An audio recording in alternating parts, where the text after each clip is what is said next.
নমস্কার বন্ধুরা, মিঠু কুকিং চ্যানেলের আরেকটা নতুন রেসিপিতে আপনাদের সকলকে স্বাগত। আশা করছি সকলে ভালো আছেন আর সুস্থ আছেন। আমার আজকের রেসিপি হলো ভেটকি মাছের কাটা চচ্চড়ি। চলুন তাহলে দেরি না করে শুরু করা যাক। আর ভিডিওটা পুরোটা দেখবেন, স্কিপ না করে। যদি ভালো লাগে লাইক করবেন, কমেন্ট করবেন আর চ্যানেলটাকে সাবস্ক্রাইব করে দেবেন। আর যারা যারা সাবস্ক্রাইব করেছেন তাদেরকে জানাচ্ছি অনেক অনেক ধন্যবাদ।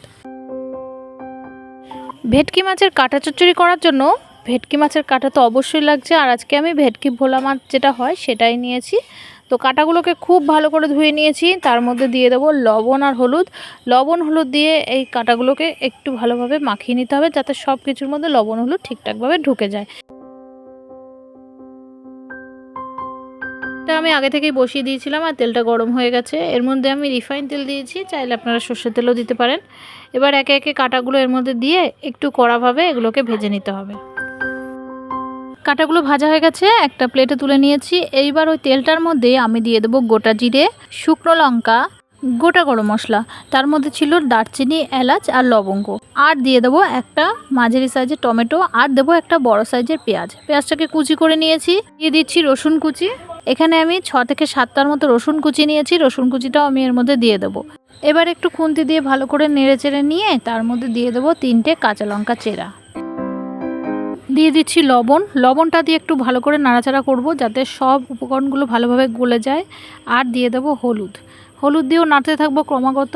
দেখুন একটু নরম হয়ে গেলে এবার দিয়ে দেবো 1 চামচের মতো জিরে গুঁড়ো, ধনে গুঁড়ো 1/2 চামচ, 2 চামচের মতো লঙ্কার গুঁড়ি। ঝালটা আমি আগেই বললাম একটু বেশি বেশি হবে, তবে আপনারা যে যেমন ঝাল খায় সেই পরিমাণেই দেবেন।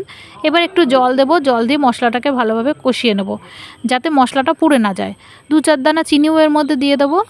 একটু নেড়েচেড়ে নিয়ে ভেজে রাখা কাটাগুলো এর মধ্যে দিয়ে দেবো। এইবার সব উপকরণগুলোকে একসাথে ভালোভাবে কষাতে হবে।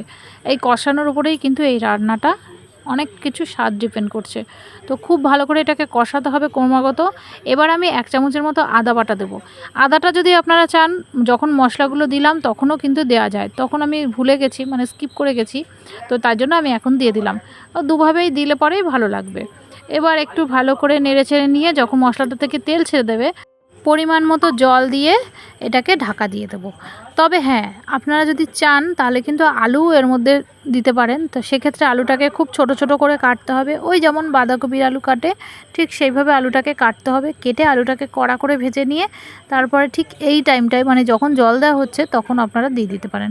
এবার এটাকে ঢাকা দিয়ে ফুটতে দেবো 7 থেকে 8 মিনিটের মতো। ফিরে আসছি 8 মিনিট পর। ঢাকনাটা সরিয়ে দেখি কীরকম হয়েছে এটা। এই দেখুন একটু ঝোল ঝোল আছে, তবে এটা নাড়তে নাড়তে কিন্তু এটা টেনে যাবে একেবারেই। আর দেখুন কাটাগুলো কিন্তু একদম গলে গেছে।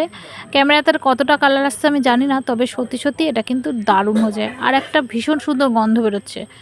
এবারে তরকারিটার মধ্যে 1 চামচ হোমমেড গরম মশলা আর 1 চামচ ঘি দিয়ে দিলেই রেডি ভেটকি মাছের কাটা চচ্চড়ি। দারুণ টেস্টি এই রেসিপিটা গরম ভাতের সাথে আর কিচ্ছু লাগবে না, শুধু এই দিয়েই কিন্তু 1 থালা ভাত খাওয়া হয়ে যাবে। কেমন লাগছে বন্ধুরা আমার এই রেসিপিগুলো? যদি ভালো লাগে লাইক করবেন, কমেন্ট করবেন। আর অবশ্যই রেসিপি সহজ মনে হলে শেয়ার করতে একদম ভুলবেন না। আর যারা যারা আমার চ্যানেলটাকে সাবস্ক্রাইব করেননি, সাবস্ক্রাইব করে পাশের বেল নোটিফিকেশানটা অন করে দেবেন, যাতে যখনই আমি ভিডিও ছাড়ি তখনই আপনারা দেখতে পান। তো চলুন, আমি নিয়ে নিয়েছি 1 থালা ভাতের সাথে কাটা চচ্চড়ি। এবার খেয়ে দেখার পালা। দারুণ একটা টেস্ট হয়েছে, ঝাল ঝাল, বেশ ভালো লাগছে খেতে। আজ তাহলে আসি, দেখা হচ্ছে পরের একটা ভিডিও নিয়ে। ততক্ষণ পর্যন্ত সকলে ভালো থাকবেন, সুস্থ থাকবেন। সকলকে অনেক অনেক ধন্যবাদ।